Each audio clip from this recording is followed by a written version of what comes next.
the thing that I think about is that they like to play, and that sounds a little trite, but it's really, really important. The end of the season and how that affects them moving forward, I think it affects their relationships, their personal relationships on the team. I think that's important. I think how they perceive the summer experience is largely very much individualistic, kind of a perspective.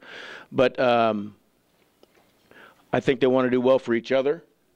I think they like being here. I think they see that we've got a chance to have a really good team, and that they want to be a part of that. And so I think we probably had more kids have a really positive outlook on summer baseball just because of the type of people they are, and maybe some of the things that we went through here would be my perception of that. The guys talked about this one being more of a grinder team on offense. The last year had the big home run hitters, and maybe not so much this year. Is this going to be more of a hit and run, button run type of a team? Brian, I don't know about that yet. Certainly, as you look at it and what they've been able to do in the past, this group of kids, you would think that might be the case. I'm not sure that going into last year that we thought we had as much power as we ended up having. I think Brian does a really good job with that every year.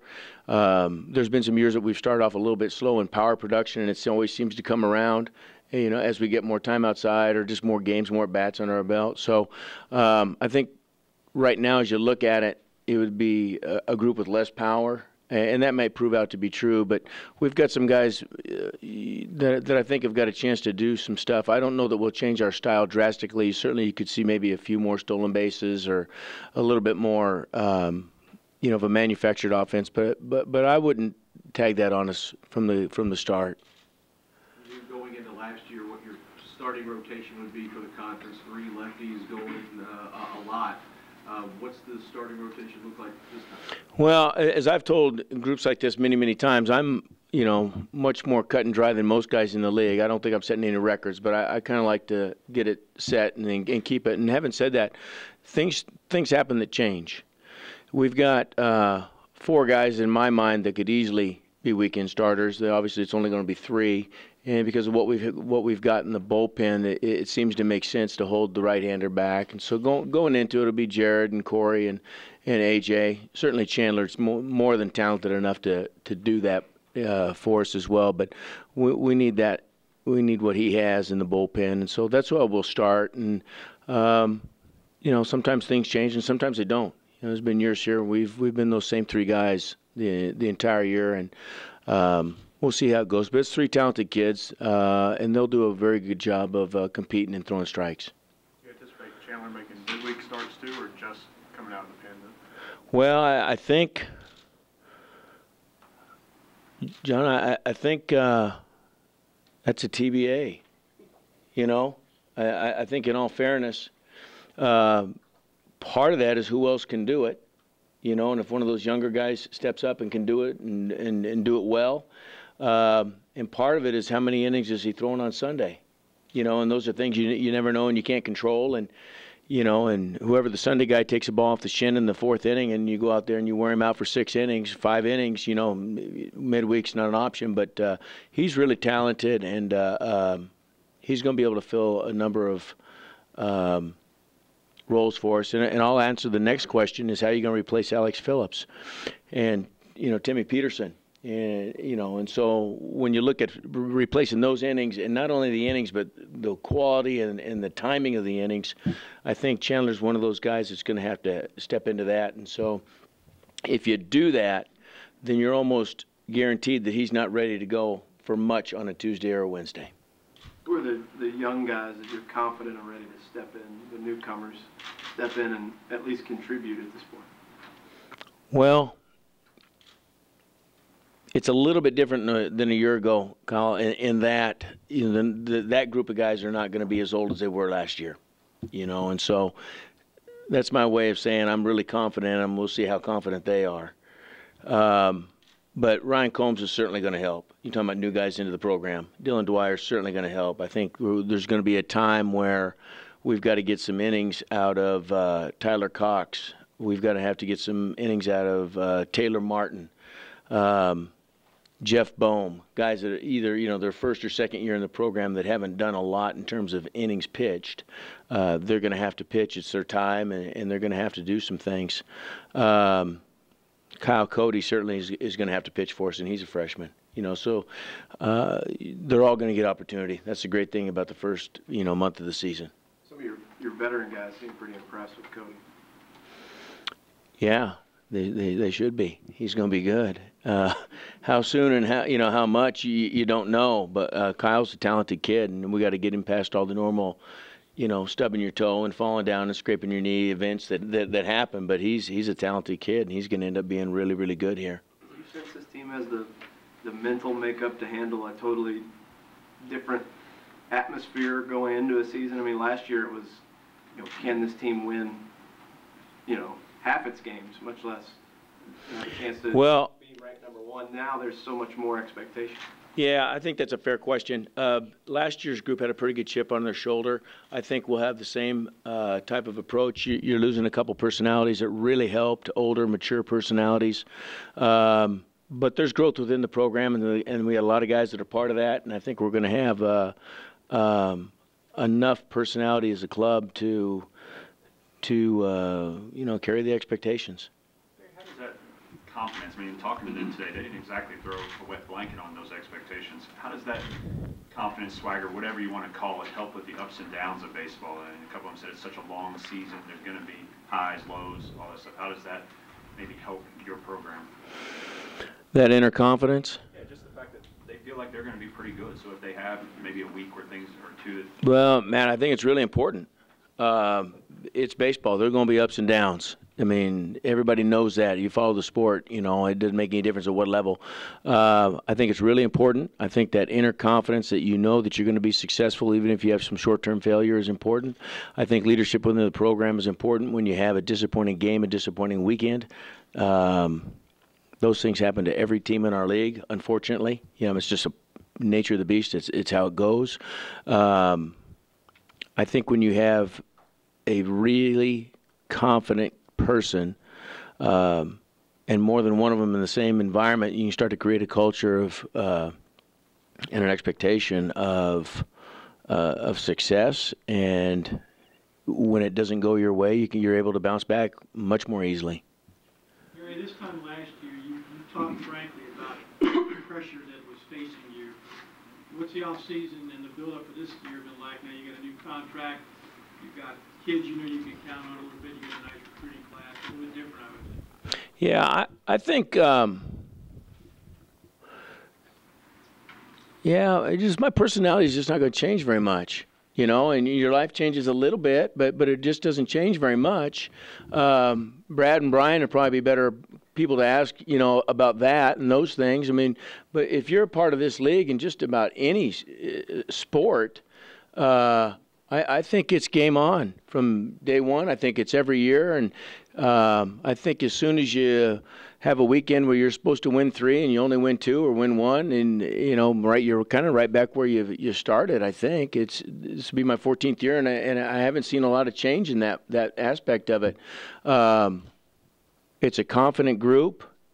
We've got continuity. Our coaching staff, we should be good. And there'd be times last summer people would comment on the season or congratulate you for the season. I'd say we did a really good job. Rada never ran into Riddle on a pop-up. Or Cousineau never, had collided with, Witt in left field. We kind of did a nice job of staying injury-free, and we'd like to do that again, And so those are some of the things you can't control. It's nice to be coming off a season where you experience some success, but that's done. It's gone. It's great to refer to. It's a reservoir of success you can always draw upon. The kids hear me say that all the time. But, we get going in 9 days, 10 days, whatever it is, and it'll be a new experience with a new group of kids. Who do you have as the catchers? You lost Michael and Luke, and they did basically everything behind the plate. They did everything behind the plate, yeah. And they hit some home runs. We've got Michael Thomas, who's in front right now. We've got 3 other guys. Greg Fittis is a redshirt freshman. Zach Arnold and Casey Schrader are freshmen. All 3 of the kids have been drafted. So we've got some talented kids back there. Really happy with Michael Thomas's progression and development, maturity and growth, and all those things that you look for. He's done a great job. If anybody that's followed the program at all during my time here, even before the time as being a head coach, you know that I'm a big advocate of 2 catchers. Doesn't mean that you have to do it that way. It just means I like to do it that way for a couple of reasons, and that's exactly what we'll shoot for this year. But Michael Thomas right now is the guy that we're going to run out there early and see which one of those other 3 guys can grow into that position. The defense up the middle return, Cousineau and Rada and Riddle, but what about the corners? Well, in the outfield, Lucas Witt and Zach Zellers are very, very good outfielders. We've got other guys that are knocking on the door to get opportunity. Jeff Boehm is certainly one of those. Kyle Barrett is another. But that gives us 5 guys that should comprise an outfield that's, I would say, well above average defensively. So we feel really good about that. In the infield, we've got Max Kuhn and Paul McConkey coming back. They're in a good battle over at third base. One's right-handed hitter, Max is. Paul's left-handed. That provides some excitement for you, and you feel good about matching up over there if one guy just doesn't grab the job and make you play him every day. But that's been a good competition. First base, we've got several options, including one of the guys at third moving over there. You got Thomas Bernal, who's done a very good job for us all fall and through the winter. A.J. Reed is clearly a guy that's going to spend some time over there. Jeff Boehm's a guy that could move in there. So we've got several options, in all 4 of those spots. What kind of expectations do you have for JT Riddle this year? And is Zach Arnold's number 1 priority to put up some body mass and muscle and strength? Well, Zach's an easier question in that, he's got to try and carve out a niche for himself in the program in terms of playing time. He's going to end up being a very good player here. He's really talented. He's smart. He likes to work. Kids enjoy being around him. So Zach Arnold is at the same spot where a lot of freshmen are. And, if he can get comfortable and just let his skills play out, then he'll do something here that allows himself to get some time. JT is a shorter question. He's going to be one of the better infielders, better second baseman in the country. He's a really good player. Growing as a person, stronger physically, confidence level is much greater than it was. Just kind of the normal progression. Communicates at a better level than he did 2 years ago. He's a really good player. You've obviously got a lot of pieces, a lot of balance, but what does Austin mean in terms of both what he does as a table setter and in his play, and maybe also his personality, confidence, the way he carries himself? Well, I'm not sure you can separate them, and I think they're both really important. So, yeah, he's a unique kid, very unique. He's just really talented and really skilled and not scared. Yeah, he makes you a really good. He's Coach Green's favorite player when he's hitting. Make you a really good coach. And anytime you have a kid like that in your program, the kids feed off of it. Really proud of how he has responded a couple times in his career to failure. That is inevitable in our sport. He doesn't pout. He doesn't mope. He's a fun kid to be around. He's smart. He's got a good feel for the game, and so he's a huge part of our program. Does that answer it? Yeah. We're big fans. Gary, you talked last year about when people kept asking, what's the difference this year? You could see better players, but they meshed really well. What kind of feel do you get for? In terms of my response last year? No. Last year you kept telling us the difference. I got you. And I would respond with, we got better players. Right. Yeah. Well,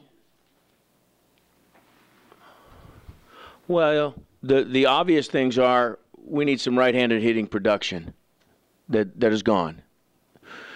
We need growth in the bullpen that's not there yet. You're replacing Phillips, you're replacing Alex and Timmy with young guys, and so I probably know better than everybody else in here what that means, but there's a bump along the way. They're just inevitably they're not going to pitch as well as the two older kids did, and the group that we have to fulfill that role is very talented, but you just you can't replace experience, and so when I look at it, I see it's going to take a little bit of time. We're 40-0 with the lead last year after the 7th. That's a tough thing to try to replicate with younger people. If you had the same kids coming back, you'd feel good about having the same type of experience. But we got younger kids doing it, and so there'll be some learning periods and some ups and downs down there. Having said that, we ought to be pretty good down there. I think we'll be good again. What else do I think about this group? I think there's as much or more ownership within the group as we had last year. Certainly more starting off than last year, I think.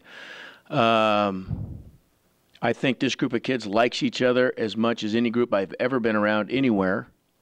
And I don't think that's overreaching. I think I'm dead on. I think they like each other. They like to play. They like to practice. It's a real tribute to the type of people they are, tribute to Brad and the type of people we've brought in here, tribute to the rest of our coaches, the culture, and they like each other. And so that doesn't mean that there's never a disagreement, because that's not the case. But I think they very much so enjoy seeing each other on a daily basis. And when you have that type of culture, that type of group, I think it's easier to get over the disappointments. Last year you guys had a huge homestand. It lasted a month, it felt like. Rachel talked about going on the road for 20 games. And then after you guys get back from Carolina, you're at home a lot. And you said last year being at home really helped bring this team along. What do you see? What can that do for this year's team, you think? Well, I hope it has the same impact. We last year we had 3 of the non-leagues at home. This year we have 2. This year we open up in Gainesville, and last year we opened up at home. So that obviously that home stand is not going to be quite as long. There's 2 weekends right there that we didn't have, or that we had last year that we don't have this year. Brian, I really don't know. You see where it takes you. We got a number of games at home, so we're fine in that regard. I mean, there's plenty of time to get comfortable and play and get in a routine. So I'm just hoping that we play well. Gary, Brent has it in the release. You'll have the second most players in the country that have been drafted at one point or another, and that's not even counting a couple of guys that probably will be after their junior years, guys like Trevor and that. What does that say about where the talent level is in this program, what you all have done in terms of developing talent, kind of where this program stands right now on a national level in terms of players? Well, there's a few answers to that question. The first thing it says, I think, is that Brad's doing a really good job of getting the right people interested in this program and getting them here. I think that's an obvious piece. In terms of the development that happens within the program, I think Jared's the only one that's been drafted that has come back. So from that impact, there's not a lot. But in the recruiting process, you're able to show what has happened here in the last 5 or 8 or 10 years, probably, I guess, the last 8, really. In terms of development is a really good selling point, and the families, if they want this experience, if they want their families to be a part of the experience, then they can latch onto that as something to prove what has happened here. There's a track record of success, and that's certainly a really nice part of our program, and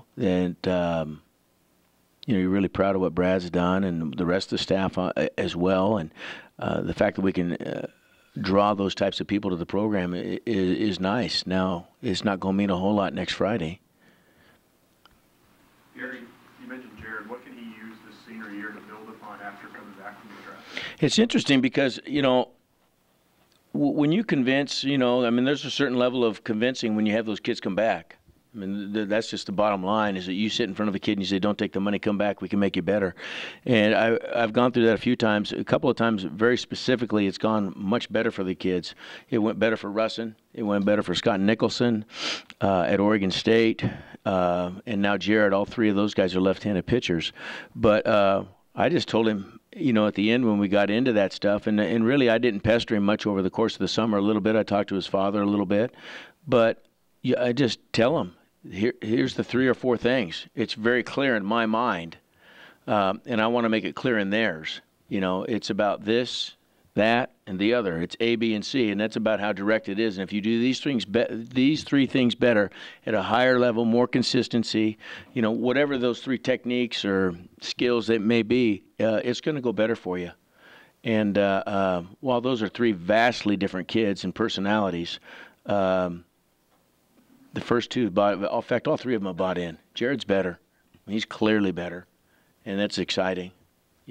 It's very exciting when that happens. Makes you feel good about what you communicated with the family. Gary, over here. What about as far as, I know you only play Missouri, you don't play Texas A&M, but what about them joining the league, and how about the league overall as far as the strength of the SEC this year? What do I think about Missouri and A&M, Carl? I don't know what to think about. I mean, to me, it's one more weekend. And I don't mean that in any disrespect to anybody in our league, but to me, a year ago, if you would have asked people, who do you want to play, they would have said Kentucky and Tennessee, And when the year was over, that they had a different answer, And so when you look at it and you think who's going to be good, who's not going to be good, I would just look at it as though Missouri and Texas A&M are going to have really good teams. That's what I would be. And does it make any difference if you're playing Mississippi State or LSU or Vandy or Carolina or the Gators? To me, it's all the same. And sometimes you benefit a little bit because of the matchup, and sometimes the matchup doesn't favor you. But those are two very good programs, well respected throughout the country, and they'll just. Luckily, I think for us, it's still just 10 weekends. I'd probably have a different answer if it was 12. But I just think it's 10 weekends of let's go. Speaking of that, you guys have, I think, 40% of your schedule against top 20 preseason. Yeah, Kyle, I don't know if that's unusual or if that's pretty standard. Brent could probably tell you with just a little bit of research, but I think one of the things that I like is that I've been here long enough that I just don't get wrapped up in that anymore. It's the 14th year. It is what it is. It's going to be great. It's going to be fun. Our kids love it. Our coaches love it, and it's a great It's a great place to be. It's a great part of being here. It's really competitive. It's really competitive every week, and sometimes you run into a club that's similar to you, but they're really hot. Sometimes you run into a club that's similar to you, but they're injured or not playing well. So there's those ups and downs, but you can't predict any of that going into it, and it's an exciting profession. A couple of players said today that they're still, I don't know if bother is the right word, but trying to feed off of what happened at the end of last year, that you were so close to both regular season title, tournament title, and then Gary and the stuff that happened with that. Are you one of those coaches that rather than not use that or think about that much and just look ahead, or are you okay with drawing some inspiration, motivation, whatever you want to call it, out of that? What I personally would do, Matt, is I haven't addressed our club unless one of my assistants says, yes, you did. But I don't think that I've addressed them at all on those two topics. What I would personally do is I'd get somebody individually, and then I'd wear them out if I felt like I needed to or wanted to. But I don't think I would bring those up to our club. I don't think. I might talk up to Corey about that performance in Starkville, or look back at the things that I didn't do a good job of, that I should have done a better job of, or would have liked to have done a better job, but things like that. But I'm not going to spend much time on it.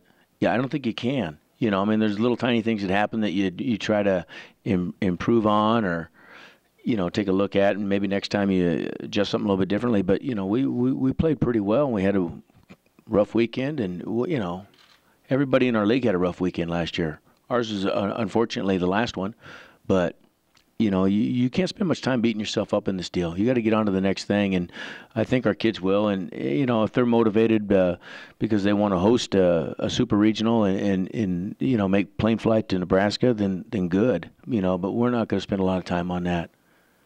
Do you talk Omaha with them? Yeah, but I don't talk about it much. You talk about SEC championship. You talk about going to Omaha. I think you touch on all that stuff, but I'm a big believer that we need to take care of today, and then tomorrow we need to take care of tomorrow. And I think if you spend all your time talking about what's going to happen in June, I think it's real easy to forget what you need to do in February. And that's just my personality and my approach, and I think our staff would reflect those types of things at all. I mean, I think if you really buy into the process of what's going on a daily basis, and you maximize your abilities, and you continue to improve your process and your concentration and your just your work habits, if you keep getting better at those, then you got a chance to have some good things happen. So much of last year's success started with your two catchers. With them gone and relying on some guys with less experience, how does that change things for pitchers and maybe even for you in terms of what you need to do? Well, in terms of my experience, I'll call more pitches than I did last year. There were periods of time last year I wasn't calling very much. I did the running game, but I would give a lot of it to those two kids. So you do a little bit more of that. But I think just the obvious. You got two. You got two new positions, really new positions: third base and catcher, and I think there's enough comfort in our staff with Michael Thomas early on, and confidence in Michael and his ability to catch, block, throw, communicate, that I think we'll be fine. Clearly, you're not going to get the offensive production out of catcher as we did last year, and I mean, that's a given going in. So somebody else has got to do it for you. And you look at it with a great big smile and you say, let's go, because it is what it is, you know. We'll miss those guys, but, you know, somebody else's turn.